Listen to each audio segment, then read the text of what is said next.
Desiderius Erasmus Roterodamus er født den 28. oktober 1469 i Gouda nær Rotterdam i Holland.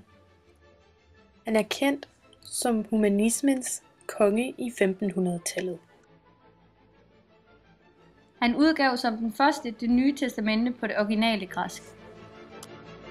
Trykpressen gjorde, at Erasmus' tekster hurtigt kunne spredes til alle lande i Europa.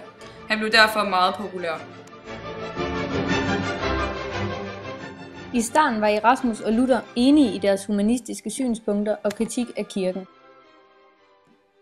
Men de blev hurtigt uenige, og Erasmus syntes, at Luther var alt for voldsom i sine handlinger og kritik. Selvom han var katolik, troede han på, at alle mennesker skulle være frie i deres sjæl. Han kritiserede den katolske kirke, men ønskede ikke at blive uvenner med denne. Igennem sine mange tekster og bøger understregede han fyrstens forpligtelser over for samfundet.